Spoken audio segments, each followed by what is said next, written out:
Okay, ladies and gentlemen, our third and financial session, our third and financial last session is on digital innovation for MSME development, empowering MSMEs to connect to the world. And we're going to focus on how APEC economies are working to stimulate growth in this sector, enabling MSMEs toward economic recovery and resiliency. Our first panelist for our last session is JP Soliman. He is the Vice President and Head of SME Platforms for the SME Business Banking Group of Union Bank. He leads that group that owns and drives Union Bank's various innovations on technological banking products, solutions, and services for the MSME market.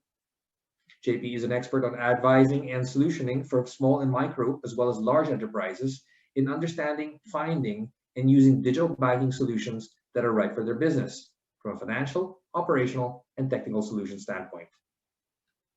JP, the floor is yours. Thank you so much, Quintin. And I'd like to say good morning to everyone who's watching us right now. And I'm very, very excited for this. I do thank ABAC for having me here, for inviting me. It's quite a very big honor for me for this one.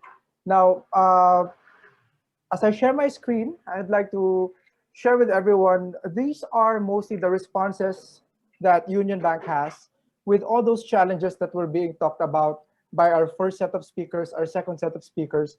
I'm very, very happy to note that we are all aligned in terms of this digital transformation, not just of large corporates, but even down to the very micro of industries. Now we all know this, and Director Joyce already shared with everyone. There's more than 1 million SME customers out there, and it's very, very important that we take care of them because they provide 36% of our GDP.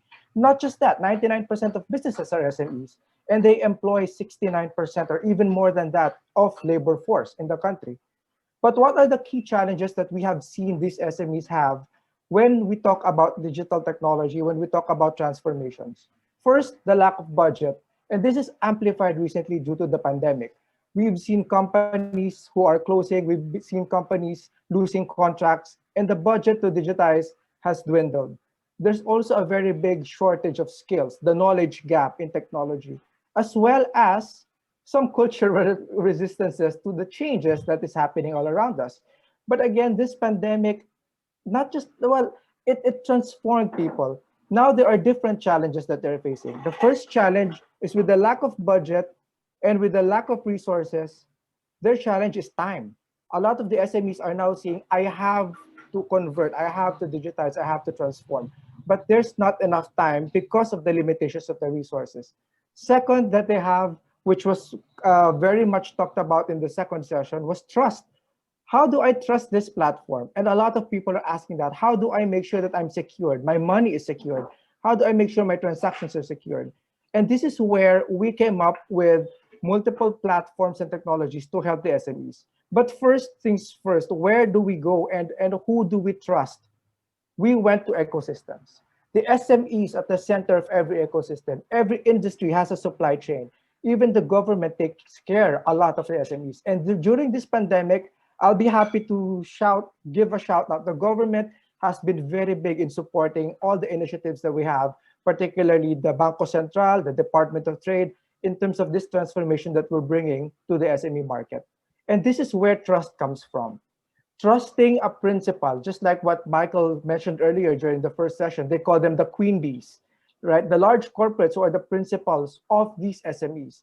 And that is where, once we overlay technology and once we overlay platforms, we promote higher levels of connectivity, connecting yourself as a business, connecting yourself as a person to my manufacturer, to my regulator, to my distributor.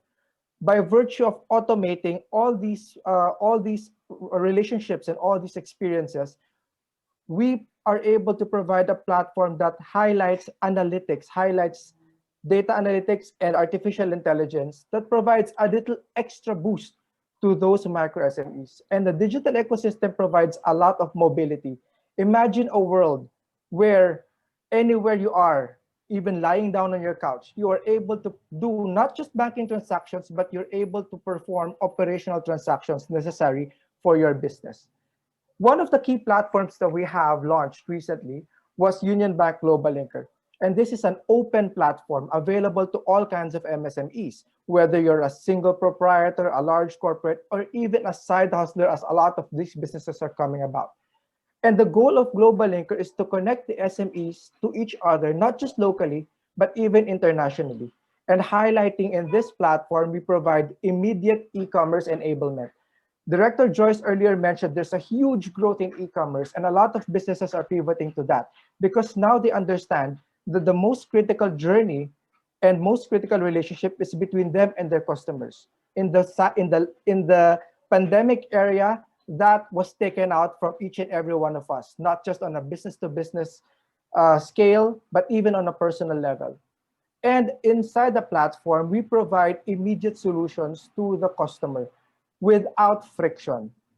A person who's going into e-commerce, a person who's going on a digital business-to-business relationship requires payments, and they can activate payment integrations inside. They would require logistics.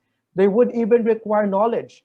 Inside the platform, we provide all these trainings, all these modules, together with partners. We even provide business consultancy. We've partnered with lawyers. We've partnered with accountants. We've partnered with business advisors who provide free advice and free consulting to the MSMEs because that's what they need at this moment. I'll give you a use case, and this is a live use case in partnership with the government. Imagine a world where your neighborhood sari-sari store is able to sell to you on your mobile phone. And this type of facility, if you look at it, the relationship between the sari-sari store and the customer, roughly around a 2 kilometer, 3 kilometer radius, is automated. And put in the ecosystem players such as logistics. Mind you, we are not talking about Grab, we are not talking about the regular couriers, we're talking about tricycle drivers. Allowing a tricycle driver to be able to fulfill an order that you have to a sari-sari store or a mini grocery which is around 2 kilometers away. Put that and all those data, connect them to the principals or the queen bees who are normally your distribution network, your FMCGs. They could be your telcos. They could be anyone in that ecosystem, and connect the dots, connect the line through a single platform. This way, we will be able to provide better services. We will be able to provide more financial services to the customer because now we can see uh, uh, alternative scores and alternative transactions that before we are not visible to us.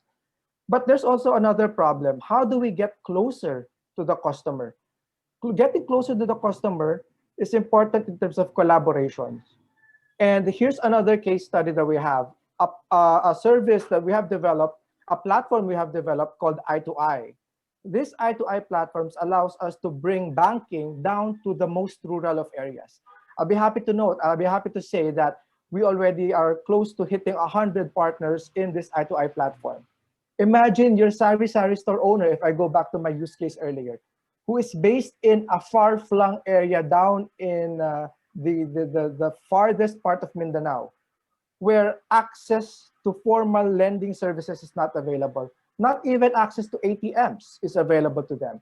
Enabling this platform to the microfinance cooperatives, the rural banks, brings those technology closer to the end consumer, brings financing closer to those end consumers, and brings the whole Philippines closer to them. And to make it a lot easier for our ecosystem, the SMEs, we've even digitized the journey they have in securing different types of financial services. Loans, for example, our platform, CCAP-PH, allows an SME to apply for a loan, not just from Union Bank, but from other different lenders in our marketplace by staying at home, staying in their office, even during dinner, even during a sleepless night where I need funds to pay my employees. It's all online, it's all digital, it's all there. And because of the power of technology, artificial intelligence, analytics, we are able to provide you an approval time of as fast as 1 day, sometimes even as fast as 4 hours. And all the experience and the journey that you have is all placed digitally. Now, imagine these platforms. I'm talking about them almost individually, but imagine them all being put together in one super app or in one super platform. Let's talk about automating logistics. Let's talk about automating e-commerce. And of course, your supply chain. Payments. Again, marketing, and business matching, put them all together in one single platform. And that is the vision of what we are trying to create. That's the vision of the SME business banking, where later on in one single place, all of these platforms converge, all of these technologies converge. Through the help of our corporate partners, the government, we will be able to scale up better the SMEs, the micro SMEs, towards their digital transformation. Now, to close, let me share with everyone a short video about our bank's transformation and also the services that I just described earlier.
Thank you so much, Quentin. Thank you, everyone. Thank you, JP. And having moderated your eTalk Tales, I'm really interested in terms of fleshing out more of this ecosystem approach as you have platforms that help empower MSMEs more, especially from those who are beginning to make that journey towards digitalization.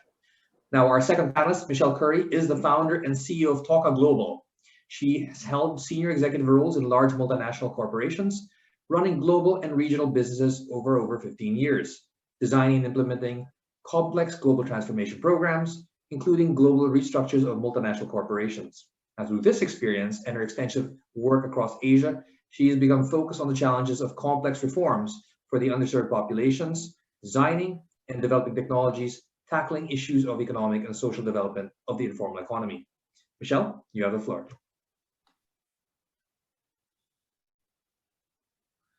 Good morning. Good morning, good afternoon, and thanks ABAC Philippines for hosting this really terrific forum. It's been fascinating to be part of it and to listen to all the previous speakers. So thanks a lot. Just to get started on my presentation, which actually you're going to see some level of resonance to the previous presentation from Union Bank that JP just delivered. And it's really great in some ways, I think, to see the convergence of this thinking from Union Bank. In fact, JP, this is probably one of the only times that I've come across another presentation that is tackling micro and small enterprise digitization and productivity and expansion from the lens of ecosystems. And also from the lens of providing these ecosystems in integrated type super digital platforms, super applications that make access easy. So I'll get into a little bit more, I guess, about why I think this convergence of thinking is quite exciting to listen to, but also just, recapping some of the data that a few presentations have shown over the last couple of hours, and that really it goes to the heart of the vast number of micro and small enterprises that flourish across Asia. As you can see here, more than 90% of micro and small enterprises in the Philippines are classified as such. And it's not just a massive issue of economic and social discrepancy in not providing these populations with access to proper tools and proper services and capabilities, and the ability to migrate over time from the informality of their operations and the informality of their financial situations to be able to participate in more globalized opportunities, be beneficiaries of globalization by being able to participate formally in financial mechanisms and participate formally in supply chains and in global value chains. It's obviously a really critical point, but actually, you know, as everyone knows, it's also a very powerful compelling commercial undertaking that, you know, is drawing the interest of the private sector, but also should be drawing the interest and I guess is of governments around the region, because obviously once you get this more formalized participation of micro small enterprises characterized as typically cash reliant, characterized as small, usually informal and often totally non-digitized, obviously you start to be able to count that in informal GDP metrics and obviously bring into formal mechanisms this flourishing population. We've published a couple of papers with ABAC Brunei across the year, and we have a few more that will be available by the end of the week, which really starts to address, you know, different aspects of why we have micro and small enterprises that represent such a massive population yet are so underserved. Traditionally have been so underserved. And I think to the point that Joyce made earlier, you know, I guess everything has a silver lining. And to the extent that COVID-19 has provided a lot of momentum and impetus and focus on the need to protect these businesses, make them more resilient, then I guess, you know, there has been some modicum of benefit that has come out of the realization and insight that something has to be done about their vulnerability, and that is just simply not a sustainable position for all economies to sort of leave these vibrant businesses in. And so we incubated this actually prior to COVID-19, and it has been interesting to see the extent to which COVID-19 has, you know, given us momentum and pushed us forward as well. And it was really around looking at, you know, why have the issues of financial inclusion just been so difficult to tackle, and why after so many decades of trying to address the issues of financial inclusion and change the extent of inclusivity, bring people, poor people, the underserved into financial systems, why has that been so slow? Why has the success been relatively patchy? And why during a big pandemic like COVID has so many of the gains that have been made in being able to you know, move poverty indices actually regressed and regressed dramatically? What is it about the fragility in all of these approaches and systems that we need to overcome? And really for us, it came back to a very, very simple thing. And that is that if you can't earn income, and if you can't secure that income, and if you can't grow that income, then the plethora of financial services that are available to you, saving services, banking services, and to be honest, the value of digitization of financial services is very low. There's not a huge motivation for you if really surviving the day is what you're all about, and certainly for those organisations that resort to informal lending at very high interest rates, then quite often the onus of those interest repayments puts you into an indebtedness cycle that makes it impossible to break out of. So you're not going to be thinking about expansion and bank accounts if what you really need to do is just to keep moving through that day and that week. And so that's why we took the approach of the super app, where we have focused on two things predominantly. One is that we really challenge that digitization is a pinpoint automation of a transaction. And in the same way that we challenge that financial inclusion is having a bank account, and that what poorer people need is access to capital-free capabilities that enable them to change their circumstances, that enable them to enter into more robust business practices, cheaper business practices, and as we keep saying, more resilient business practices. And so for us, digitization's real value is when you can integrate these capabilities and provide them to consumers in a single container, where they can choose which of those features in that container that they need today versus those features that they will learn about and potentially grow into later.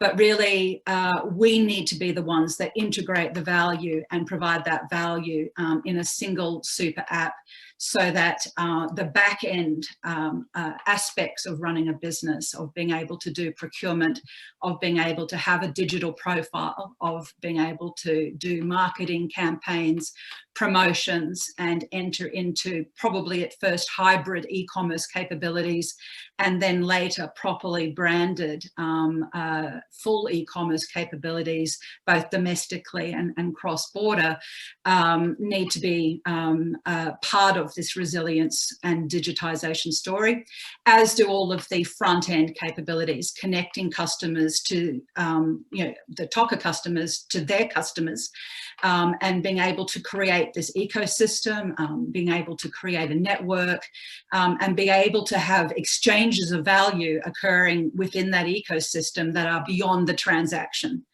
And that's really where we focused in terms of the development of the service and the development of the solution.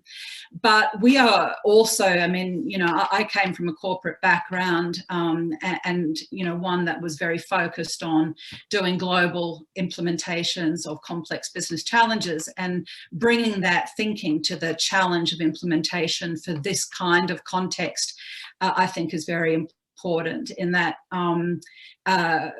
digitization runs the risk of becoming just another buzzword until we get very, very serious about the fact that we have to put capabilities in the hands of all people.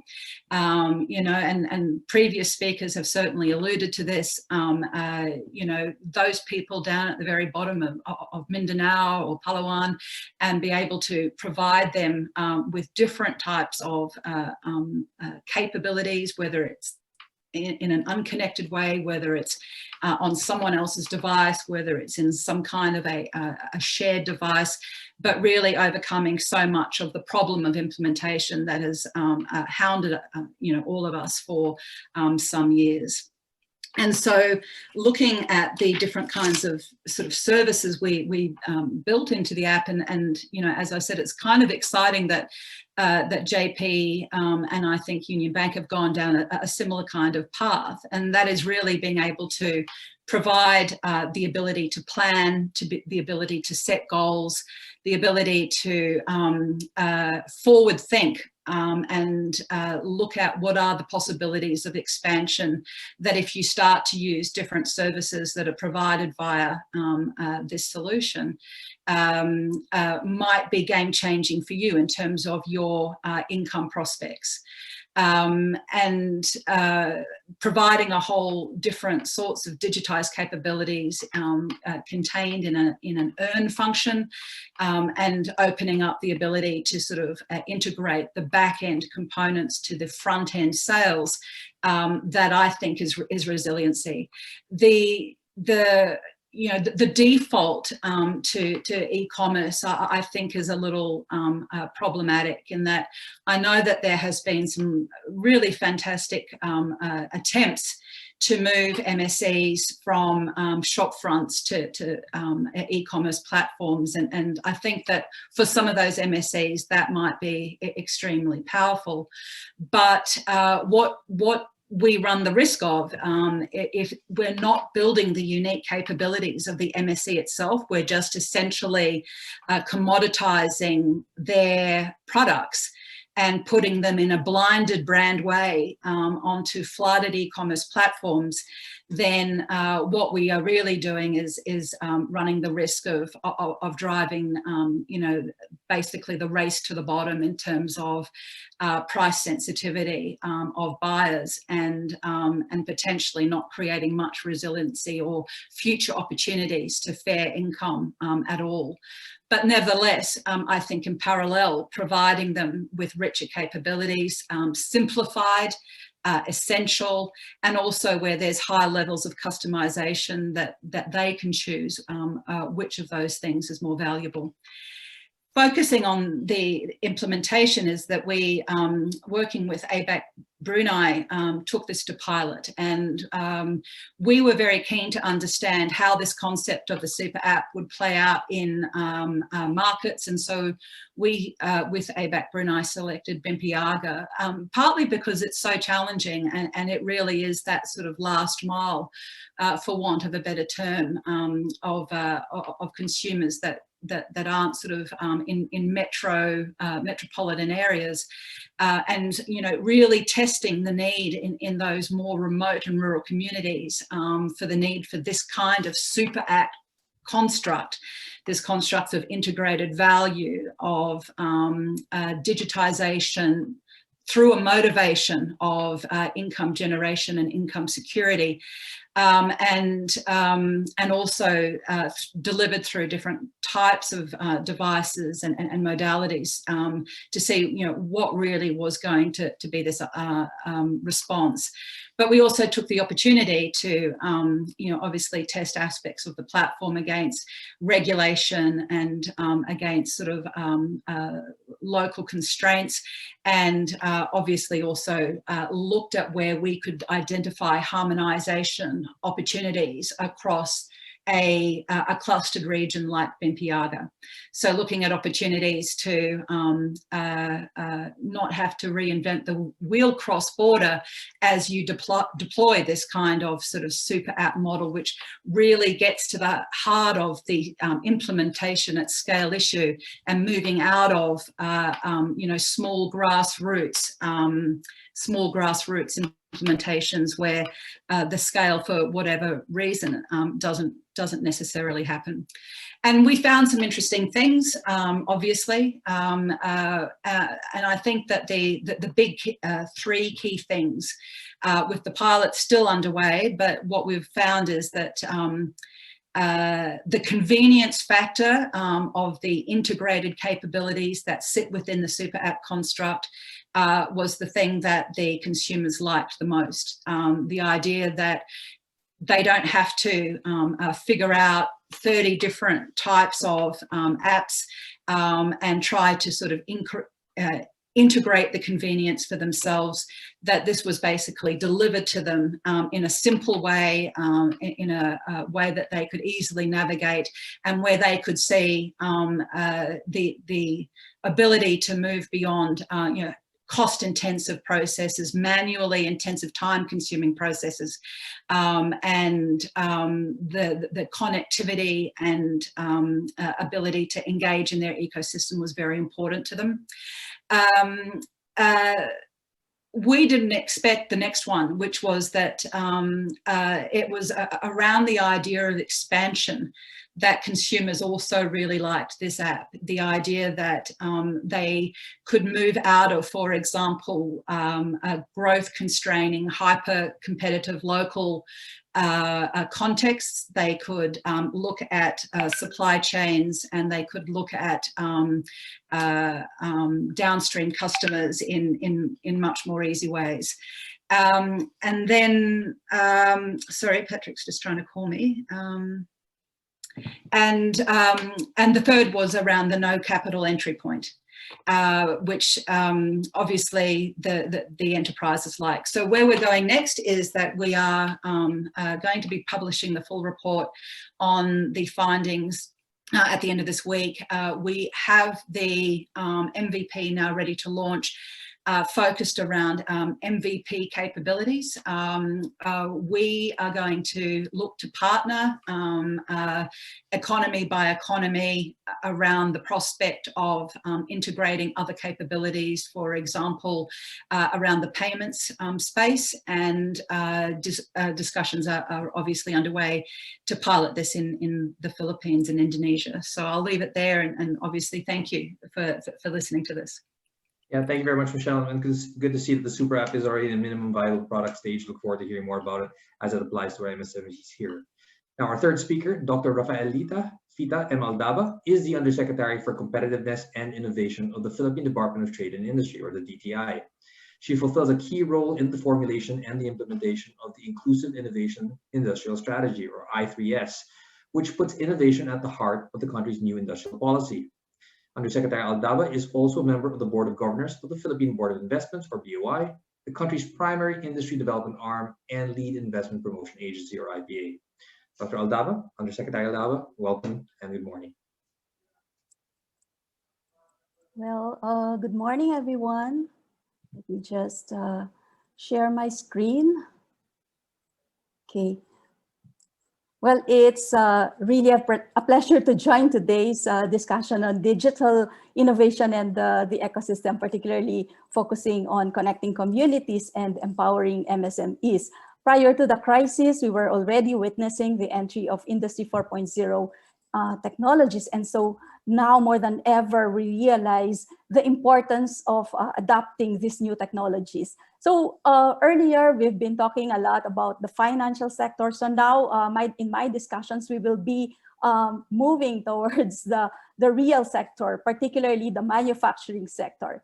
And the main issue that I'd like to address in this presentation is, are Philippine companies, MSMEs in particular, prepared to adopt these new technologies? I will be sharing with you the highlights of a technology utilization survey that we conducted to help us understand the Industry 4.0 readiness of our firms and industries. So in here, you can see the various dimensions, technology dimensions that the survey has assessed. These are planning and scheduling. These are the operations of a manufacturing company. Manufacturing activity management, equipment connectivity and data management, material management and handling, equipment maintenance, quality, shop floor visibility, and cybersecurity.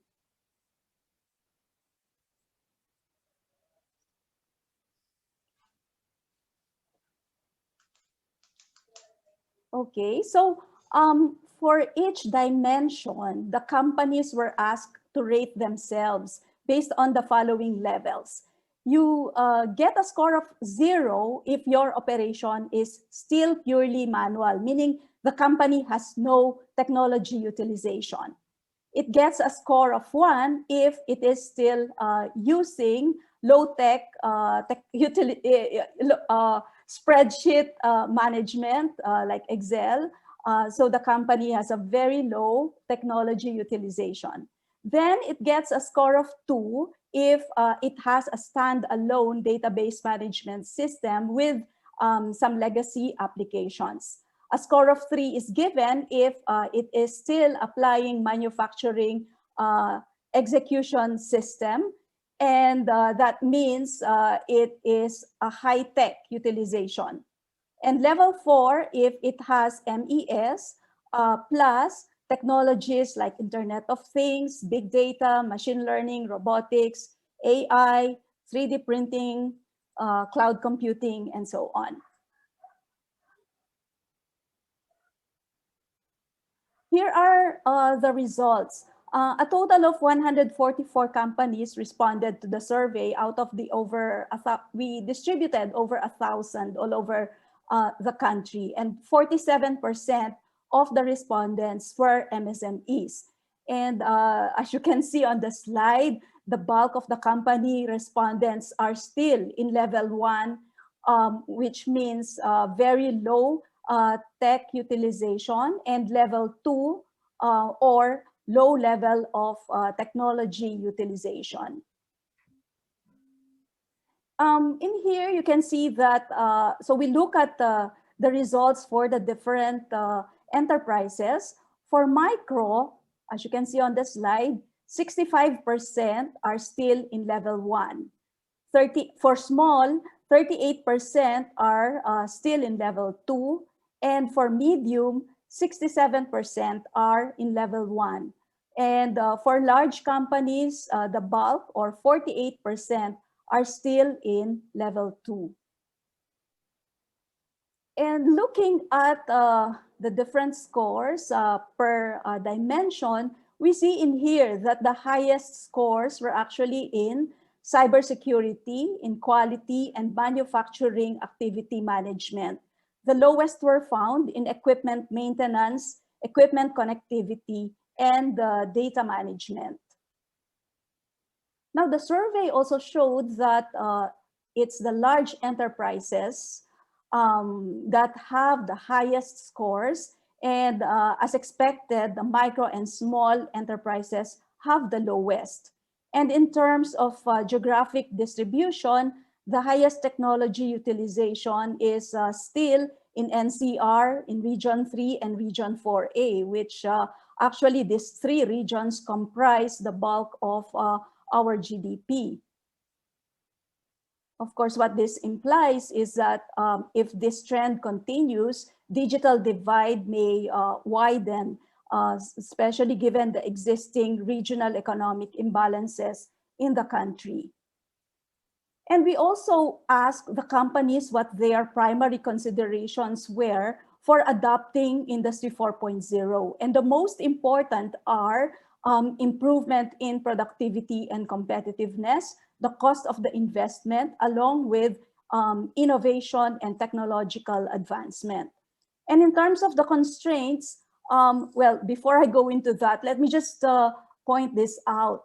When we ask the different enterprises with respect to their awareness, with respect to their familiarity with Industry 4.0 technologies, you can see in here that the scores are really on the high side. Like 77% of micro enterprises are familiar and are open with Industry 4.0. 67% of SMEs are also very familiar with Industry 4.0. But looking at our previous results, which shows really very low technology utilization, this question would give us the reason why only a few are adopting Industry 4.0 technologies.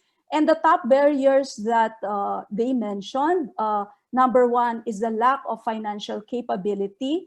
And then, of course, existing market conditions, lack of skills, knowledge, and expertise, and poor digital infrastructure were the top constraints affecting their Industry 4.0 transformation. Now, let me also give a picture of the current MSME landscape. As you can see on the slide, MSMEs comprise 99.5% of total establishments in the country, which is a total of about 1 million. Their contribution to GDP is around 36% and 63.2% to total employment. And as you can see also from the chart, 46.3% of MSMEs are actually in wholesale and retail, 14.5% in accommodation and food service, and 11.7% in manufacturing. So you can just imagine the impact of the crisis on our MSME sector. Now, so in view of all this, DTI has been preparing Industry 4.0 readiness initiatives to support our MSMEs as they pursue digital transformation. We are working with UNIDO in crafting Industry 4.0 roadmaps for 4 industries. We are also conducting a feasibility study for the establishment of an Industry 4.0 pilot factory together with an SME academy that would provide Industry 4.0 trainings to MSMEs. But of course, it would also be open to large enterprises. We are also formulating an artificial intelligence roadmap to make the Philippines an AI center of excellence. And we're working with AIM on this. And together with the DOLE and TESDA, we are formulating an Industry 4.0 human resource development roadmap. I'm not sure if Michael is still here, but we're working together. We signed an MOU last year with Skills Future Singapore, and we're working with them in developing the Philippine Skills Framework, benchmarking on the Singapore Skills Framework, and through the use of this, Philippine Skills Framework development, we'll be able to identify what sectors would be in demand, and hence, of course, part of this would be identifying what the in-demand skills would be in the very near future. And knowing what these skills are, we will be designing training programs. And we're also working together with, apart from SSG, they brought in another Singapore institute, the Institute of Technical Education, which is like the counterpart of our TESDA. Okay. We are also planning to implement a program that would provide fiscal and non-fiscal support to MSMEs and large companies that are transitioning from analog to digital technologies. So DTI, in terms of e-commerce activities, we have been intensifying our efforts to help our MSMEs shift to digital platforms and e-commerce through our Buy Local, Go Local campaign that would support Filipino-made products, and also by providing skills trainings on e-commerce. So to conclude, there are 4 points that I want to highlight. The first is our current strategy, which we call ICUBE-S, or Inclusive Innovation Industrial Strategy, focuses on embracing Industry 4.0. Through the use and adoption of new technologies, we can strengthen the competitiveness and sustainability and resilience of our industries. Second, companies, of course, they need to innovate, they need to integrate into digital economy and form industry clusters and pursue global collaboration. Third, the academe and training providers need to adapt their programs to meet the demand for talent that would be created by Industry 4.0. And lastly, we are strengthening government academe industry collaboration to address the challenges and make the most of the advantages brought about by these technological developments. And as we shift towards Industry 4.0, we need to ensure that no enterprise, no worker, no region is left behind. We do not want the adoption of new technologies to widen the digital divide in the country. And let us all work together in investing in human capital and rethinking transition support for our enterprises and workers. Thank you. And back to you, Quintin. Yeah, thank you very much, Dr. Aldaba, and appreciate all the panels for your presentations. I really do think that we're going to have a robust discussion ahead. I have a few questions in mind, but before that, let me just paint the situation analysis for everybody in terms of where we're trying to, which pain points we're trying to solve, right? So if you really look at the statistics building on what Dr. Fita was saying, 99.5% of registered enterprises in the Philippines are MSMEs. And yet, based on my research, they only contribute to 1/3 of GDP and 20% or 1/5 of exports. Then you look at the current situation we're in, as one of the panelists mentioned earlier, 66% have had zero sales in the last 6 months, and 60% have stopped operations. That's an imperative of the pandemic. So given that convergence of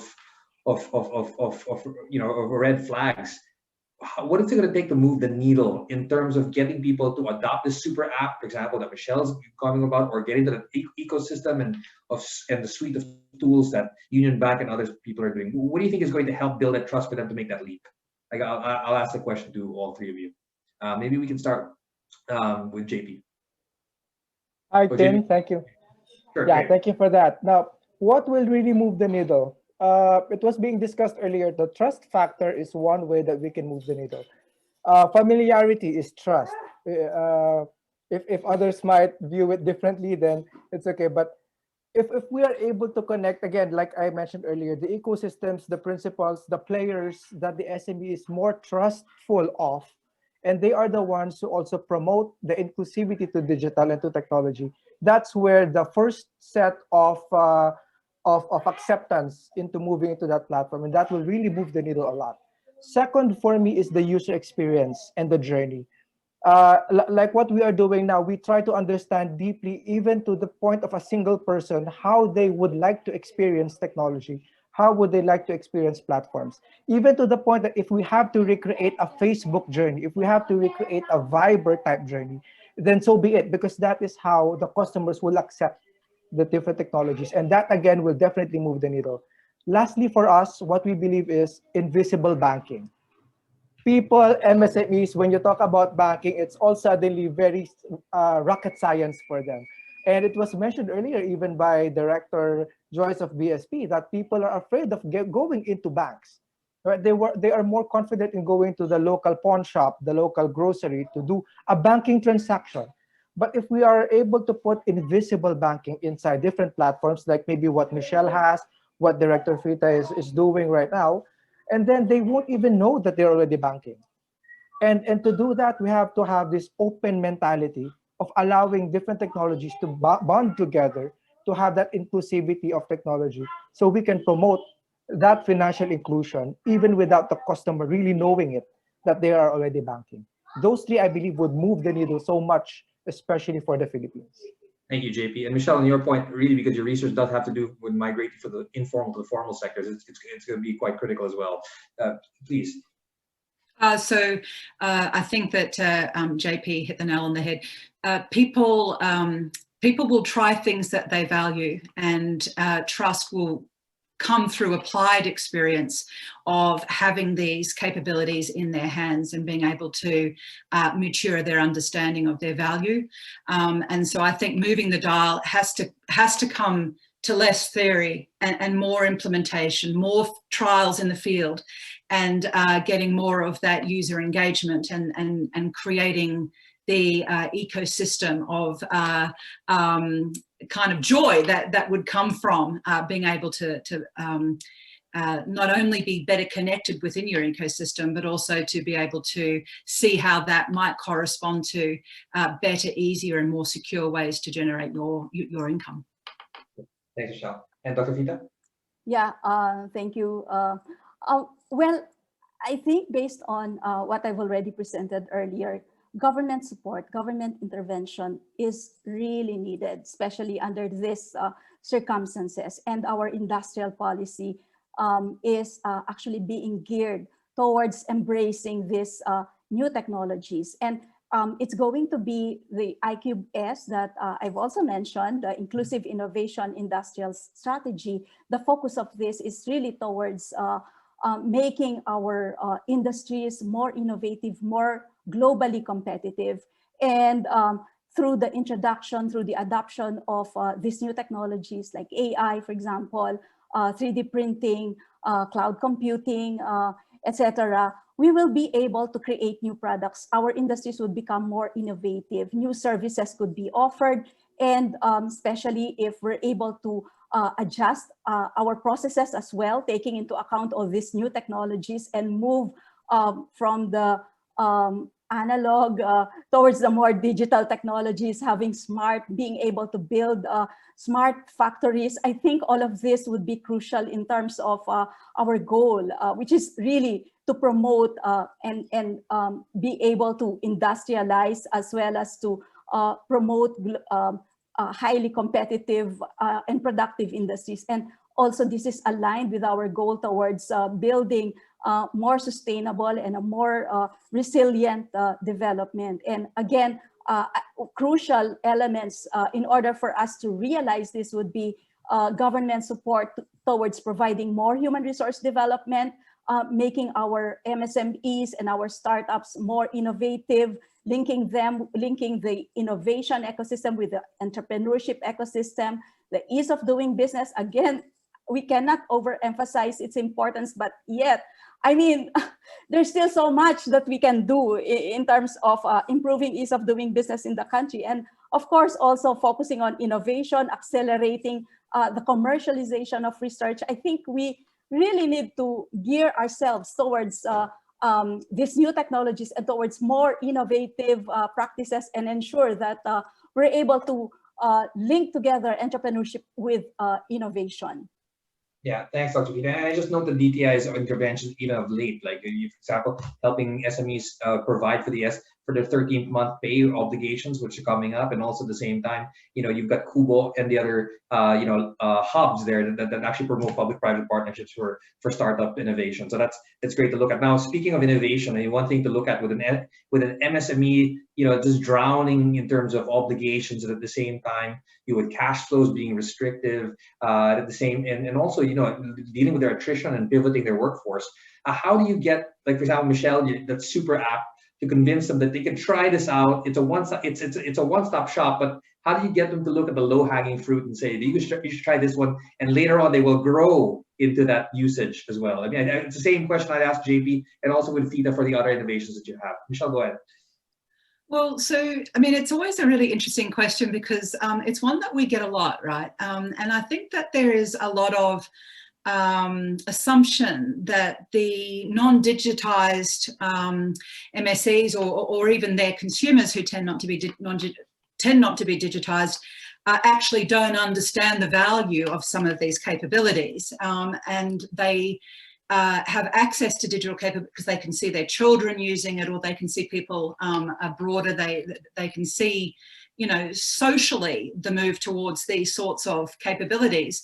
But often they actually just don't believe that they will be able to avail themselves of these capabilities, that it won't come to them. And we've got real life experience, not in the Philippines, but in other economies, of taking this concept into those economies, believing that what we will get back is that people won't want to use it, and actually quite often we get the reverse. I mean, I'm not trying to say that there isn't reticence and there aren't trust issues, and that there aren't tech savviness in being able to sort of fully embrace its opportunities.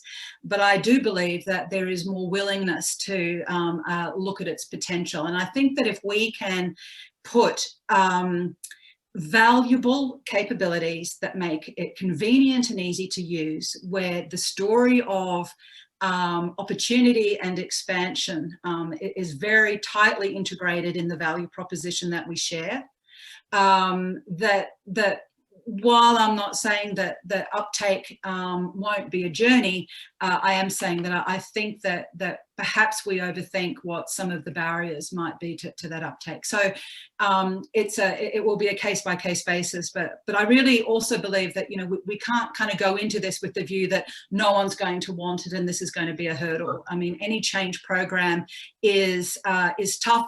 This is a stakeholder market, and we've got to orchestrate the appetite of that market to buy into the change that we want to bring, and that's just programmatic, right? Yeah, thanks, Michelle. And then I think one thing you and JP share as well is the idea that you use design thinking to understand what the pain points are anyway, so it becomes very resonant to the user, even if they have to try it on an ad hoc basis. I think it will get them into the system sooner rather than later. So JP, I know you've got a suite of tools, the acquisitions are going, in-house development's going on. We see that with Union Bank. What else are we looking at in terms of getting more people into that ecosystem? So again, going back to the points where it's at the end of the day, the consumer and the person who really onboards, right? So what we try to achieve in terms of getting them onboarded really is more on the experience, and some might even call it lifestyle, right? Now, Technology prior to pandemic and even years ago, this has been a very big buzzword. Technology is a disruptor. Everyone is talking about it as being a disruptor. But then again, back then, it is truly a disruptor because number one, it's expensive. It's time consuming to implement. Now, technology is becoming an enabler. And once you become an enabler, you are able to provide further benefits to the end user. Imagine an SME who before will say, no formal lender would like to lend to me. No one. And there's a lot of them, right? But now because they are onboarding to a new platform and they are by themselves trying to understand and getting themselves used to these platforms, immediately you can say, now you can borrow from a formal lender. And those are the kinds of benefits that will entice people to onboard. Those are the benefits that will make them engage and use drastically the platforms that we are offering. And again, it's no longer disruptive. We have to look at it as enabling, more of an enabling technology. Thanks, JP. And Fida, from your interaction with the private sector, what have you seen in terms of and really enticing them to take this step, and how attractive it can be, especially with the innovations you've seen with the private sector and your regulations also? Yeah. Well, I'm looking at the results of the survey, which, by the way, we conducted around third quarter and the last quarter of last year. So this was done prior to the pandemic. And when we ask the companies whether they are familiar with this new technologies and whether they are open to adopting these new technologies, if you recall, 77% of the micro enterprises said, yes, we are familiar and we are open. 67% of the SMEs are also familiar and are open to the adoption of these new technologies. And to me, these are really very encouraging figures. And hence what we're focusing on right now is really towards addressing the barriers that are preventing them from adopting these new technologies. And as the survey also showed, it's their financial capability. And of course, while they would want to invest, but of course, we are talking about MSMEs. And as we know, access to capital, access to finances, it is still one major constraint preventing their growth and development. Of course, other reasons would be pertaining to the conditions of the market, whether they would be able to sell their products even after they've invested and adopted these new technologies. But at the same time, another problem is, of course, lack of skills, knowledge, and expertise. And hence, we really need to be able to provide more human resource development programs that would enable and capacitate our SMEs and their workers. And they also mentioned, of course, poor digital infrastructure. And in here, we're not talking about Metro Manila. We're not talking about just NCR and Calabarzon and Region 3, but our survey reached companies as far as Mindanao. So it was conducted all over the country, and it's pretty well represented. And hence, we need to, government has to step in and be able to share in the there are uncertainties and there are risks that would be involved in terms of investing in these new technologies. And through government programs, we'll be able to share in terms of addressing these uncertainties and risks. That's why I keep saying we really need government to step in, government to intervene in terms of providing all this necessary support in order to make our MSMEs, even including our large enterprises as well, they would be needing help. It's not just the MSMEs that we are gearing our programs for, but it's for all the enterprises in the country. We'd like to provide this support. Number one would be the Industry 4.0 pilot factory that would really help us because I've seen a lot of countries, they have this already. Singapore, for instance, well, we've been asking Singapore to support us in this particular initiative as well and link it with the training program that we are conceptualizing. So in other countries, Taiwan, Korea, everyone has this Industry 4.0 pilot factories, which they are really using to train their workers. But at the same time, it could also be used by companies that are making prototypes, companies that are making new products. So if you have this facility, really, it's something really that would be very useful. What we envision is for us to have this shared facility, and everyone is welcome to make use of it. It's not only for trainings, but as well as for helping companies that are innovating and make their prototypes in that pilot factory. Yeah, thank you very much, Dr. Fida. And I really appreciate, especially the government creating a conducive environment and being a catalyst in terms of that pilot and manufacturing plant. Now, owing to the demands of the times, but at the same time, the theme of this panel, we tend to overlook the idea that the APEC economy is still set for integration. I mean, it's been stalled quite a bit. People are focusing hyper-local because of logistical constraints and market constraints. But at the end of the day, this is going to be an internationalizing economy. The Philippines also has firms that are trying to go internationally, and MSMEs among them. So the key question for three of you is, for each of you, is how do we now gear up, especially with this Industry 4.0, tech-enabled industries, to be more globally competitive as the wheels of the global economy are set to start moving again in 2021, and trade integration is going to happen. APEC members' economies are going to trade more. ASEAN is going to do more integration in 2025 with the Kuala Lumpur Declaration. How do we gear up Philippine or other industries to really compete globally, especially as the economy improves? So I'll go with JP again, then Michelle, and then we'll take Dr. Fida. All right. Honestly, there's a lot of things being done, especially by the Department of Trade in terms of knowledge and in terms of training.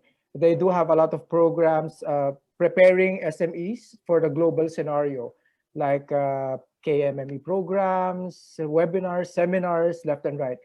Now, aside from learning and knowing what you need to do to be able to be ready for the global market, another thing that we are helping on is getting them to that market, right? I mean, if you do not have access to those markets, then all the knowledge that you have suddenly is irrelevant, right? So we provide also avenues for them to be able to network, for them to be able to connect to countries where we have trade corridors with, like Singapore, India, and so on and so forth. And we provide as well technology that enables not just knowing them or getting in touch with them, but provide you that avenue to actually make a transaction. Now, in the event that the SME or the business is not yet ready, because there's a lot of things, there's licensing, there's certifications and approvals that you need to have, we again bring in other members of the ecosystem who will be able to help you on that space. So in fact, as of this moment, if I am a business owner and I have, for example, an order for a large set of coffee beans coming from, say, Vietnam, coming from Indonesia or other parts of APEC, right? And I'm not ready to export, but there's the quick opportunity right now for me. There are people in that ecosystem, in our platforms, that will be able to assist you to get the service through. Even if right now, if you look in the olden days, you are not ready to do the exporting, but now in the digital space, whatever level you're in, you will be able to ready through partnerships that we will enable for you. Okay, great, JB. Thank you very much. And Dr. Fida, please. Yeah. Well, I think it's really important for us or for companies to innovate, and government has programs that would help them pursue more innovation, integrate into the digital economy. And again, there are programs that we've lined up to address this particular measure. And then we need to form more industry clusters. I think this is related to what JP was saying. And apart from that, of course, global collaboration would really be very important. And APEC, for instance, could be one major vehicle that we can use. But at the same time, we have our existing free trade agreements. We have the ASEAN, we have the ASEAN +6 and the RCEP, and of course, the bilateral FTAs that we have with Japan, as well as with the EFTA countries. And then while we don't have formal bilaterals with other countries, but we do have through DTI, we have what we call the Joint Economic Committee, and we have this with Taiwan, with Korea, as well as with some countries like Germany.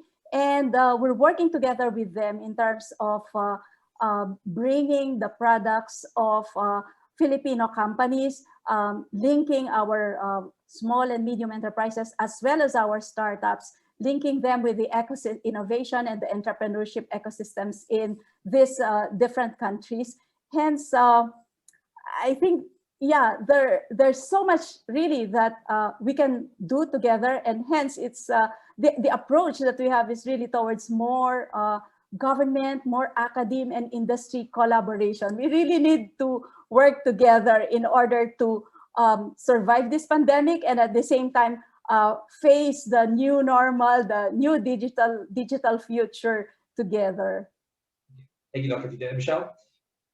Well, so obviously Fita and JP are absolutely right. And so I'm going to sort of focus the answer on the micro and small enterprise, which is the segment that we have specifically targeted. And the idea that you can't get a micro enterprise today to all of a sudden be ready to participate in even perhaps domestic supply chains or value chains, let alone global ones, but through partnering and through providing sort of local clusters that control supply and demand and remove risk from the smaller enterprises.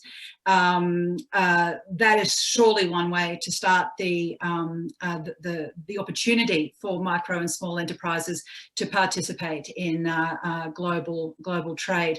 But coming back to some of the comments that I made earlier around the Bimpiaga pilot and the pilot with we've done in collaboration with ABAC Brunei, I'm a great believer that you take a concept and you trial it, and the Bimpiaga councils have great programs in place that would actually potentially enable a pilot of exactly this kind of cross-border collaboration from a micro and small enterprise perspective. And I think that and going to some of Fita's comments about the role of government, I think it does come down to these multi-coalitions of stakeholders who need to be engaged, committed and incentivized to stay the course while we actually make the wheels of this big machine turn in the right kinds of way that they need to. So and I'm there and I'm all for it. So okay, and to our panelists, thank you very much. As this is the last panel, it also is an opportunity to wrap things up and weave things together. So short of Bill doing that for us, I just wanted to say, this ecosystem approach that you've been propounding here has been helpful. I mean, it's organic, adaptive, scalable, very impactful and inclusive. And that's certainly an approach you want to do, whether it be somebody getting into an app for the first time, or at the same time, people growing in the service so they can be part of this digital economy. But I'd also like to see personally as a citizen and a member of an economy is that, those figures that we have, whereas MSMEs only occupy around a fifth of the exports. I'd like to see that grow with that collaboration. Mm-hmm. And at the same time, when you look at just being contributing about a third of GDP, it'll be great to see the smaller players get a larger piece of the pie as well. And I think with these innovations and public-private partnerships, this will truly happen for good. So with that, with all the panelists, thank you very much, Michelle, Dr. Fita, and JP. Appreciate it. Have a nice day.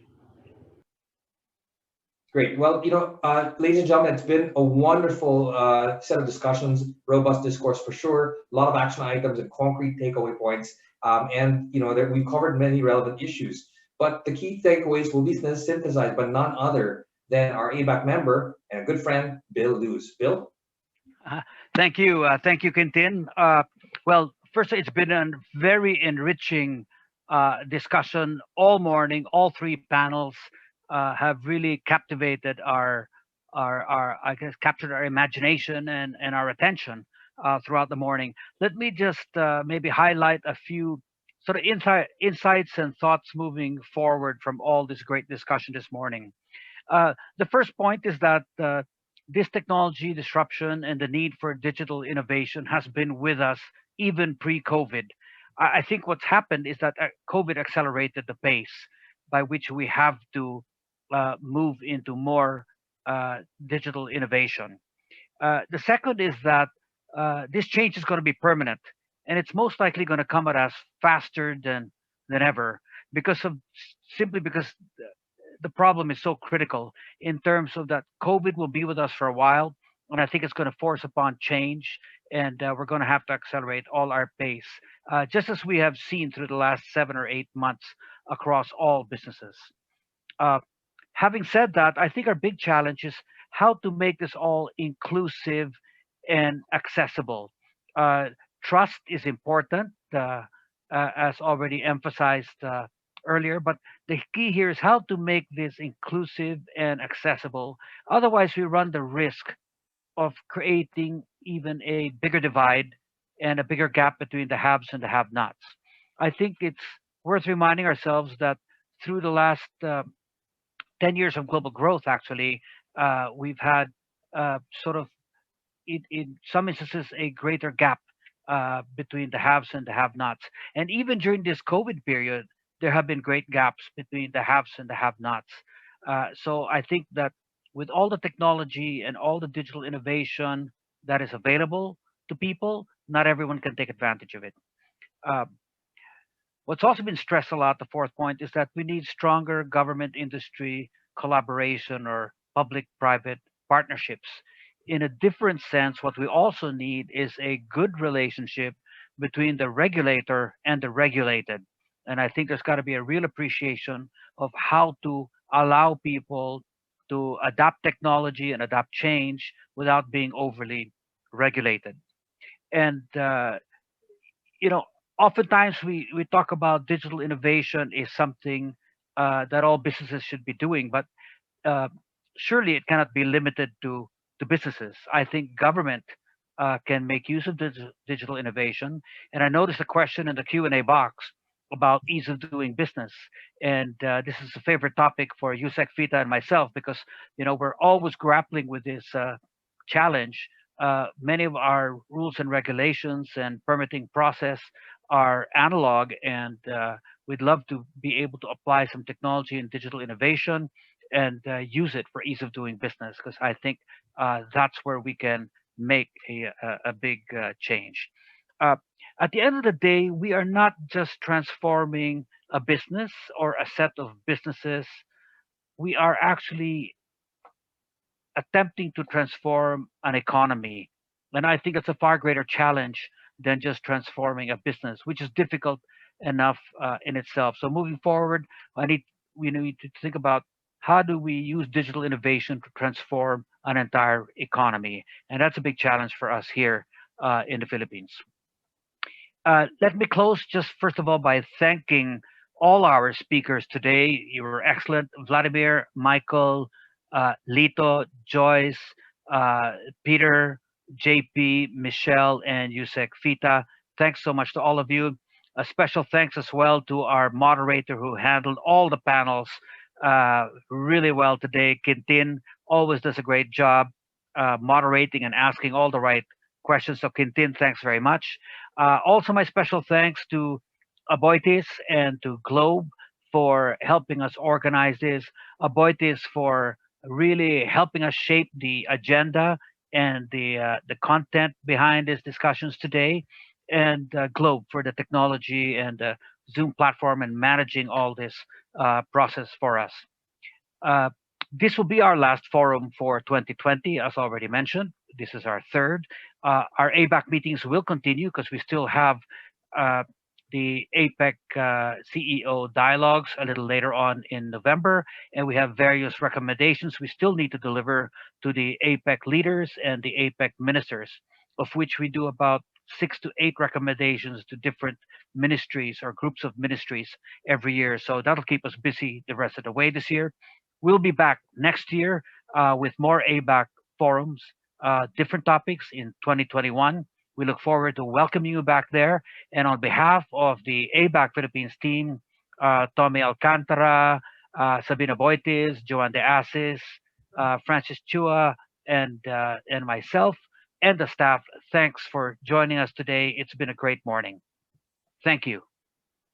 Thank you very much, Bill. And on that note, we did start and end with a clarion call. There's a lot of action items to be done, and we certainly have a road back Now it's time to build a road, building it together where all stakeholders can contribute and also benefit from it. So with that, I would like to, on behalf of ABAC team, we'd like to thank all our panelists, Bill, for closing this very well and for sharing the expertise and insights. I believe everyone will agree that the session has been a fitting year-end session for ABAC Philippines. Thank you as well to all who participated in this morning's discussion. We look forward to seeing you again in future activities. May I ask again that you please fill out the feedback form that you will get as soon as you exit the webinar. Maraming salamat po. Thank you very much.